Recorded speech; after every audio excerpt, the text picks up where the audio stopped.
बिस्मिल्लाहिर्रहमानिर्रहीम। तमाम लोगों को जुमा मुबारक। आज की वीडियो में हम एक एथियोटाइड सीपी को फिजियोथेरेपी के ज़रिए जो जो ट्रीटमेंट करते हैं वो सारा हम एक लाइव पेशेंट पे परफॉर्म करेंगे। इस वीडियो में हम साथ साथ देखते जाएंगे कि एथियोटाइड सीपी क्या है और इसका हम फिजियोथेरेपी में क्या ट्रीटमेंट करते हैं। मेरा नाम है डॉक्टर हाफिज़ हसन महमूद और मेरे साथ मौजूद हैं आज डॉक्टर मुश्तबा साहब। डॉक्टर साहब, ट्रीटमेंट स्टार्ट करें आज का? जी बिस्मिल्लाह करते हैं। चलें जी। सबसे पहले आपको मैं बताता जाऊं कि एथियोटाइड सीपी की वो टाइप है जिसमें बेसिकली ब्रेन में एक पार्ट होता है बेसल गैंग्लिया। उसमें जब डैमेज आ जाता है तो उस वजह से पेशेंट अपनी मूवमेंट को कंट्रोल नहीं कर पाता। अगर आप इस पेशेंट में देखें तो इस पेशेंट की मूवमेंट, इनवॉलंटरी मूवमेंट बहुत ज़्यादा है, यानी बेकाबू हरकतें बहुत ज़्यादा है। पेशेंट के कंट्रोल में कोई मूवमेंट नहीं है, पेशेंट इनवॉलंटरी मूवमेंट बहुत ज़्यादा कर रहा है। तो ऐसी जो टाइप होती है सीपी से हम कहते हैं एथिटॉइड। ये बेसिकली एक लफ्ज़ है एथिटोसिस, उससे ये लफ्ज़ निकला है जिसका मतलब ही है कि बेकाबू हरकतें। तो इस वजह से जो ऐसे सीपी चाइल्ड होते हैं उनको हम कहते हैं एथिटॉइड सीपी। तो आइए हम आज फिजियोथेरेपी के लिए इनका ट्रीटमेंट कैसे करते हैं वो स्टार्ट करते हैं। नहीं डॉक्टर साहब, स्टार्ट करते हैं आज। तो सबसे पहले हम पेशेंट की हर एक जॉइंट की डिस्ट्रैक्शन और कंप्रेशन देते हैं 10 टाइम्स, जिससे पेशेंट की जो प्रोप्रियोसेप्टर्स हैं वो एक्टिव होना स्टार्ट हो जाते हैं। 10 टाइम्स हम हर एक जॉइंट की डिस्ट्रैक्शन और कंप्रेशन देंगे।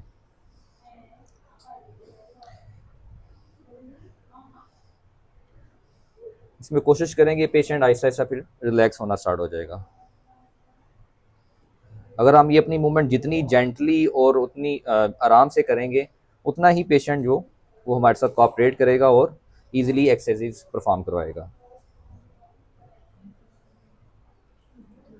पर इसके बाद हम बिल्कुल जेंटली पूरे पाँव को अलग करेंगे और जोड़ेंगे। 10 रेपिटेशन हम इसकी परफॉर्म करवाएंगे।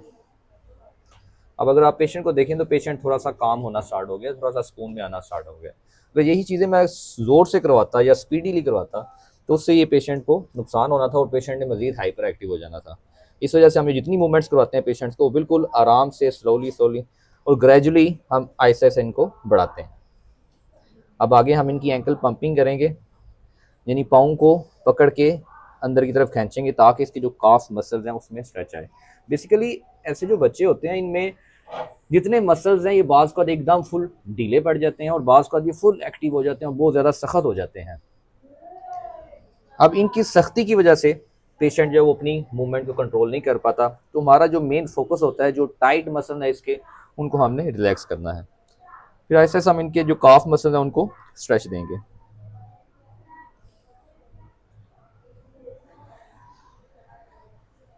इसके बाद फिर हम जो हैमस्ट्रिंग मसल हैं इसके उसको हम स्ट्रेच देंगे। हाँ जी इमरान, अरमान ठीक हो? चलो गुड। 10 रेपिटेशन हम इसकी परफॉर्म करेंगे। पेशेंट को साथ अगर आप इंगेज रखेंगे तो ये ज़्यादा बेनिफिशियल रहेगा पेशेंट के लिए।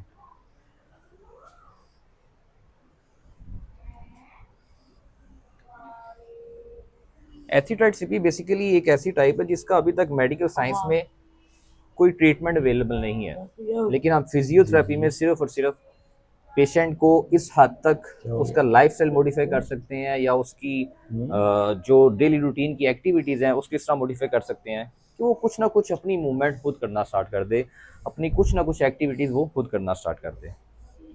अब इसके बाद जो हिप के अडक्टर मसल्स हैं हम उनकी स्ट्रेचिंग करेंगे 10 टाइम्स। जितनी मूवमेंट्स हैं सारी की सारी मूवमेंट्स आपने ग्रेजुअली और आराम आराम से परफॉर्म करनी। जितनी आराम से करेंगे उतना पेशेंट आपके साथ कोऑपरेट करेगा और वो मूवमेंट करवाएगा।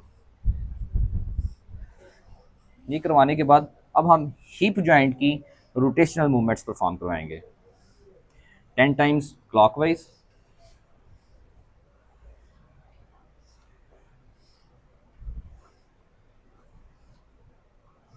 और 10 टाइम्स एंटी क्लॉकवाइज।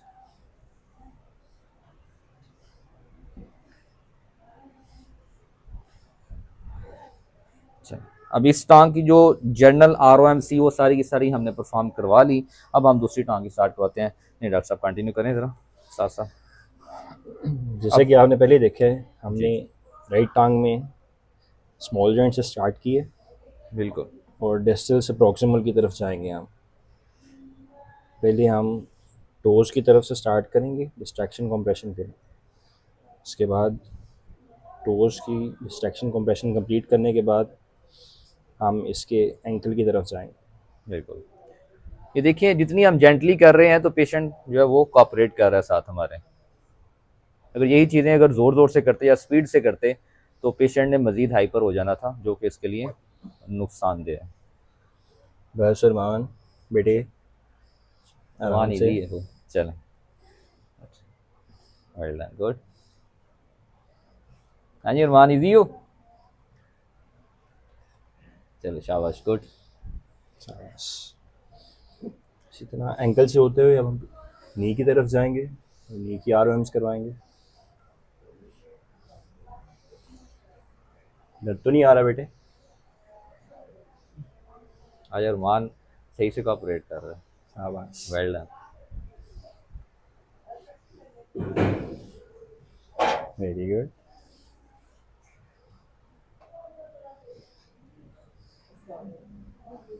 इसके साथ ही हैम्स की स्ट्रेचिंग आएगी। इसके साथ हैम्स की स्ट्रेचिंग में हिप जॉइंट की आरओएम्स भी इन्वॉल्व हो जाएंगी।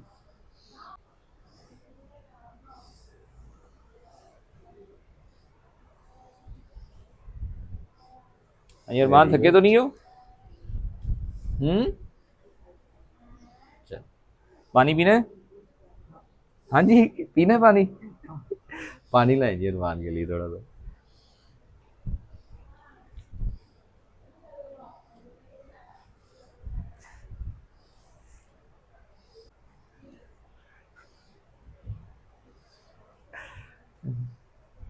चले,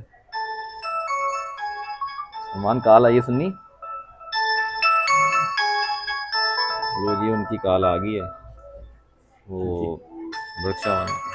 हाँ अरमान, हेलो करो, हेलो जी, अस्सलाम वालेकुम। वालेकुम सलाम। करम अल्लाह का, आप सर कैसे हैं? ठीक है, कंप्लीट होगी। चले, एक जॉइंट की रोटेशन करवा लेंगे हम, गुड, ठीक है, क्लॉकवाइज और एंटी क्लॉकवाइज, गुड, ठीक है। अरमान, दर्द तो नहीं हो रही अभी? नहीं हो रही दर्द अब? गुड, ठीक है। चले, अब नेक्स्ट हम इनकी कोशिश करेंगे कि थोड़ी सी ना इनकी वॉलंटरी मूवमेंट करवाएं, यानी कोशिश करते हैं कि पहले अब इनकी हम ब्रिजिंग करवाएं। चलो अरमान, रिलैक्स, इजी। चलो कमर को उठाने की कोशिश करो, कमर को उठाओ, वाह, वेल डन, माशाल्लाह, जबरदस्त, गुड। फिर से उठाओ, थोड़ा जोर लगाओ, जोर से, शाबाश, गुड। टू, फिर से। अब पेशेंट कोशिश कर रहा है अपनी पूरी मूवमेंट करने की, लेकिन सिर्फ उसके जो ब्रेन से सिग्नल्स हैं वो एक प्रॉपरली वे में नहीं जा रहे, तो इस वजह से वो अपनी मूवमेंट को कंट्रोल नहीं कर पा रहा। लेकिन फिर भी हमारी कोई कोशिश होगी कि पेशेंट की जो मोटर मूवमेंट्स हैं उनको हमने रिफाइन करना, उनको हमने बेहतर बनाना है। तो इसके लिए हम पेशेंट्स को हम बार बार जो है वो मूवमेंट करवाते रहेंगे, ताकि उसकी आहिस्ता आहिस्ता से वो बेहतरी आना स्टार्ट हो जाए। चलो जी अरमान साहब, उठाएंगे कमर को, चलो जोर से, जोर से, चलें थोड़ा सा आगे कर लेते हैं, चलें आप उठाएं, चलो शाबाश, उठाओ, जोर से, वेल डन, गुड, शाबाश, ठीक है, गुड, ठीक है। चलें फिर से उठाएं, जबरदस्त, गुड। तो फिर 3, माशाल्लाह, गुड, फिर 4, फिर से 5, गुड, फिर से 6, फिर 7, फिर 8, शाबाश शाबाश शाबाश, फिर 9, वेल डन अरमान, शाबाश, गुड। 8वीं दफा जोर से, गुड बॉय, वेल डन, जबरदस्त, ठीक है। चलें अब इसके बाद हम इसकी जो हिप एडक्शन है वो वॉलंटरी मूवमेंट करवाते हैं। अरमान, अंदर की तरफ जोर लगाना, आपने जोर लगाओ, ऐसे इकट्ठी करो टांगे, जोर से, जोर से, जोर लगाओ, जोर लगाओ, शाबाश। 1, फिर जोर लगाओ, 2, 3, 4, 5, 6, 7, 8, 9, 10, गुड, ठीक है। अब इसके साथ साथ हम जो लंबर रीजन है उसको फोकस कर लेंगे, तो लंबर रीजन की हम रोटेशनल मूवमेंट करवाएंगे, राइट लेफ्ट दोनों साइड पे। अरमान, इजी, आराम से, चलें आराम आराम से मूवमेंट कराते हैं, बिल्कुल जेंटली और आराम आराम से आपने ये मूवमेंट परफॉर्म करवानी।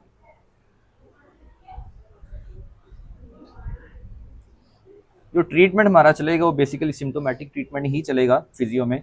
जो जो चीज़ें हमें इस कंडीशन में अब नॉर्मल मिल रही हैं तो हम एक एक चीज़ को फोकस करते हैं, तो उस पर हम वर्क करके आहिस्ता आहिस्ता पेशेंट की इंप्रूवमेंट लेके आते हैं।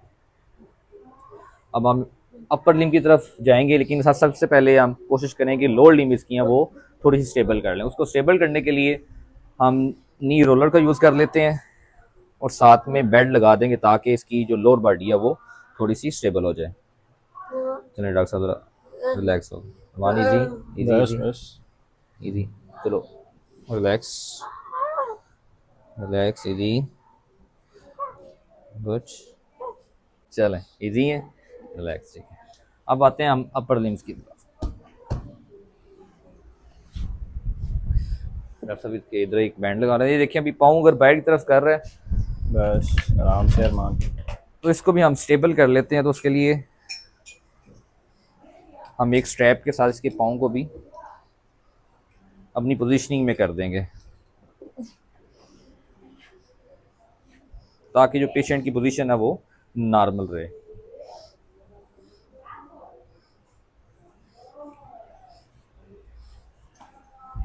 अब आते हैं हम अपर लिम्स की तरफ। सेम जैसे हमने नीचे परफॉर्म किया था कि हर जॉइंट की डिस्ट्रैक्शन और कंप्रेशन दी थी, सेम ऊपर भी हम हर एक फिंगर की डिस्ट्रैक्शन और कंप्रेशन देते जाएंगे 10 टाइम्स। हर एक फिंगर को पकड़ के अलग करेंगे और जोड़ेंगे। जैसे मैं परफॉर्म कर रहा हूँ डॉक्टर साहब भी वैसे ही परफॉर्म कर रहे हैं। डॉक्टर साहब कॉपरेट कर रहा है आपके साथ उधर? जी आज तो माशाल्लाह बड़ा अच्छा। वेल डन, गुड, क्या बात है। पानी तो नहीं पीना दोबारा?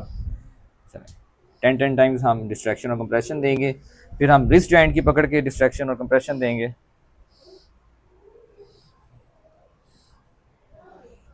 सारी की सारी मूवमेंट्स जेंटली परफॉर्म करवाएंगे। फिर उसके बाद हम आरओएम्स की तरफ जाएंगे। सबसे पहले हम फिंगर्स की आरओएम्स, एक्सटेंशन और फ्लेक्शन 10 टाइम्स।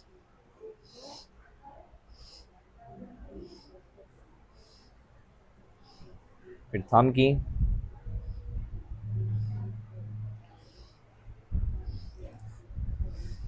फिर इसके बाद हम थोड़ी सी इसको नर्व ग्लाइडिंग भी परफॉर्म करवाएंगे, यानी मीडियन नर्व की ग्लाइडिंग, रेडियल नर्व की ग्लाइडिंग और साथ में अल्नर नर्व की ग्लाइडिंग। सबसे पहले हम जेंटली बिल्कुल आराम आराम से करेंगे।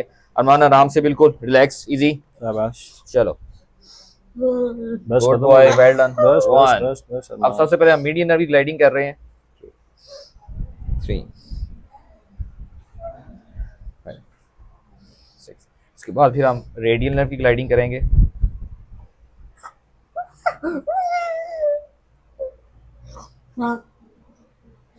इसके बाद फिर हम अल्नर नर्व की ग्लाइडिंग परफॉर्म करवाएंगे। बिल्कुल आराम आराम से जेंटली करवाएंगे, हम ज्यादा जोर नहीं लगाएंगे बस क्योंकि पेशेंट के मसल्स ऑलरेडी बहुत ज्यादा स्टिफ हैं, तो इसमें चांसेस होते हैं कि हम मसल्स को टीयर कर सकते हैं अगर हम बहुत ज्यादा जोर लगाएंगे। तो इसमें आपकी एंड रेंज जो है वो आपको अच्छे से फील करनी आनी चाहिए ताकि आपको आइडिया हो कि आप कहाँ तक इसको लेके जा सकते हैं।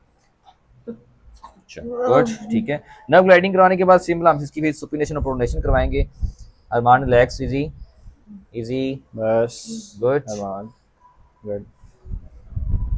10 टाइम्स हम सुपिनेशन और प्रोनेशन करवाएंगे। फिर सेम इसकी एल्बो की फ्लेक्शन और एक्सटेंशन 10 टाइम्स करवाएंगे। ऐसा करवाने से इसके जो टाइट मसल्स हैं वो काफ़ी हद तक थोड़े से रिलैक्स होना स्टार्ट हो जाएंगे और पेशेंट की जो पूरी बॉडी में स्टिफनेस है वो बेहतर होना स्टार्ट हो जाएगी। अब इसके बाद फिर हम PNF पैटर्न में इसकी शोल्डर की मूवमेंट करवाएंगे, D1 फ्लेक्शन और D1 एक्सटेंशन 10 टाइम्स हम ये मूवमेंट करवाएंगे। फिर इसके बाद D2 फ्लेक्शन और D2 एक्सटेंशन PNF पैटर्न जो मूवमेंट है वो परफॉर्म करवाएंगे।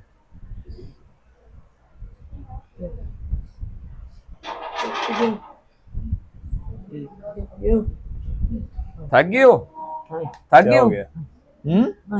चलो पानी पीते हैं, बस ये करवा के फिर हम पानी पीते हैं। चलो अब सेम वो दूसरी साइड में ही वही चीज़ें परफॉर्म करवाएंगे। तकरीबन ऑलमोस्ट सारी की सारी बॉडी की हम ROMs परफॉर्म करवा लेंगे।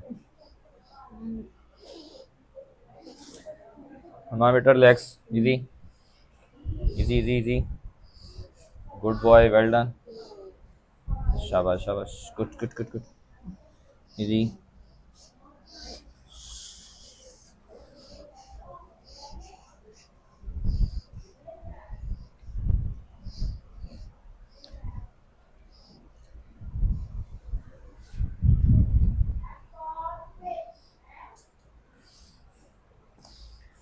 अब बाज़ का बहुत से पेशेंट्स हमारे से पूछते हैं कि हाँ जी एथिटाइड सीपी की वजह क्या बनती है।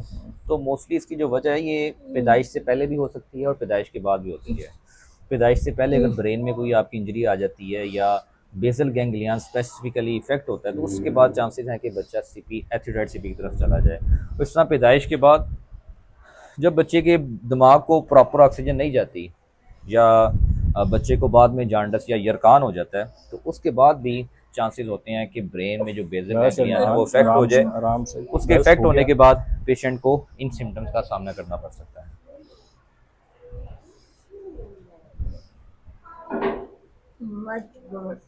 बस हो वो गया। कम्प्लीटली पूरी बॉडी में स्टिफनेस होने की वजह बस से बस पेशेंट बोल भी सही तरीके से नहीं सकता और अपनी जितनी उसकी मोटर मूवमेंट्स हैं वो उसमें फाइन मूवमेंट्स नहीं रहती या वो अपनी मूवमेंट को कंट्रोल नहीं कर पाता।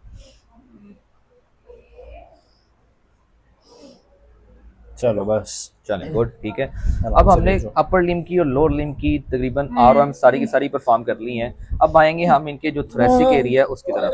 तो अरमान रिलैक्स, शाबाश। इजी इजी, शाबाश, गुड। बोले चलें बोल लेंगे।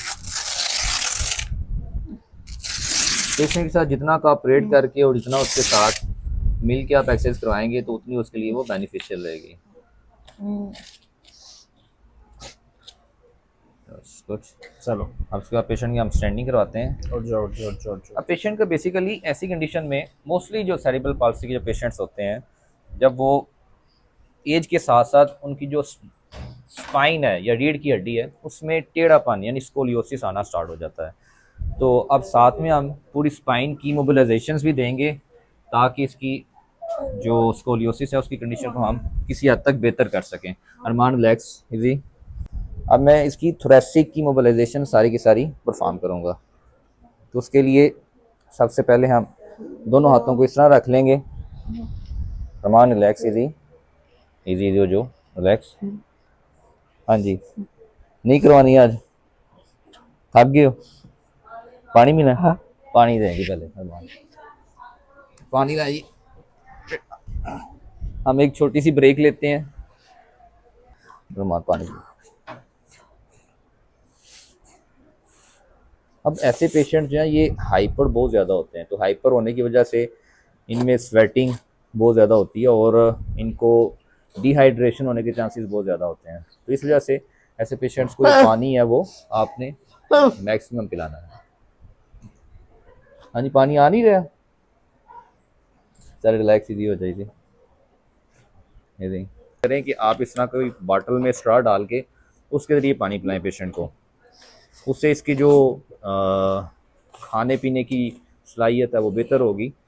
अब इसकी अपर बॉडी को स्टेबल करके मैं आराम से जेंटली इसकी थोरेसिक की मोबिलाइजेशन दूंगा क्योंकि इसको जो स्कोलियोसिस है उसकी कंडीशन बेहतर हो सके। तो आहिस्ता आहिस्ता से हम जो इसकी कन्वेक्स साइड है कन्वेक्स साइड से कनकेव की तरफ मैं इसको प्रेस करूंगा और हर एक वर्टिब्रा पे मैं उसको ग्रेड 2 की ऑलमोस्ट मोबिलाइजेशन दूंगा।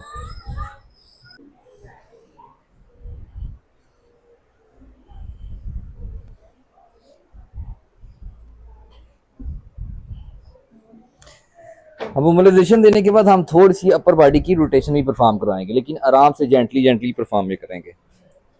पेशेंट थोड़ा रोकने की कोशिश करेगा तो जितना आप इजीली कर सकते हैं उतनी हम ये मूवमेंट करेंगे। ज़्यादा जोर नहीं लगाएंगे, आराम आराम से इजीली आहिस्ता आहिस्ता से ये मूवमेंट करेंगे और बड़ी जेंटल हमारी मूवमेंट होंगी ये।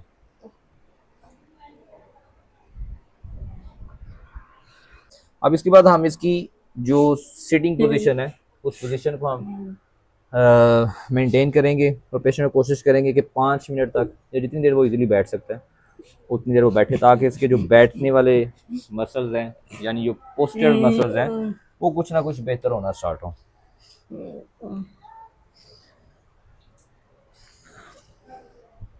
इजी।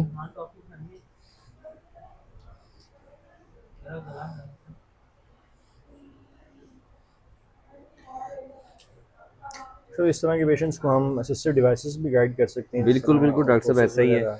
आर्थोसिस लाजमी है। अब इस पेशेंट की जिस तरह के जो बोस्टन ब्रेस है वो बनी हुई है स्कोलियोसिस के लिए, ताकि स्कोलियोसिस का सीधा रहे।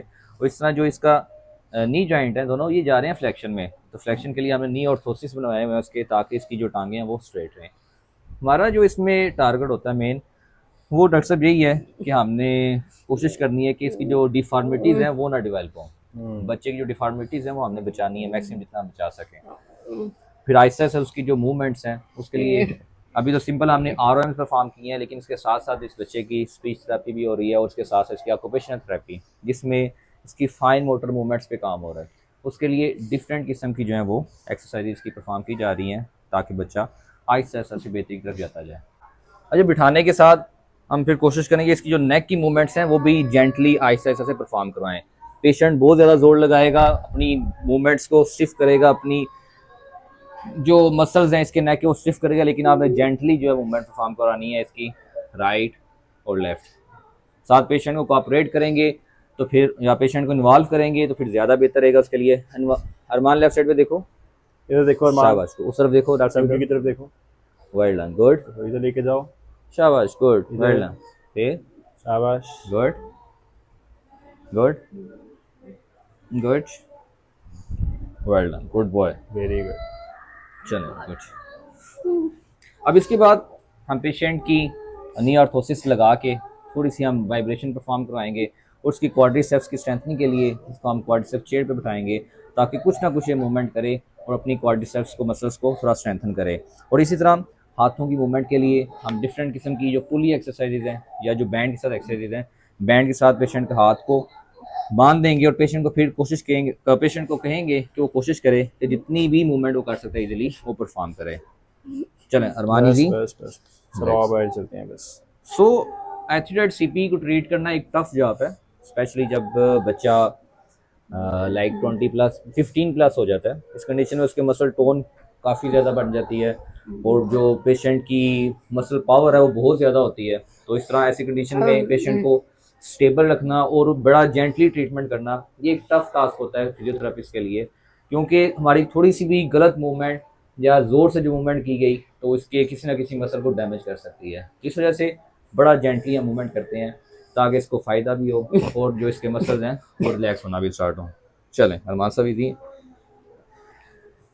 ये कुछ जनरल सी मूवमेंट्स थी जो हम परफॉर्म करवाते हैं। अभी हम इसको जो इसके ऑर्थोसिस हैं वो पहना देते हैं।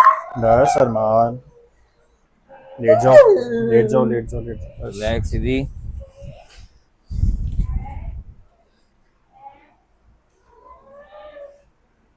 शाबाश।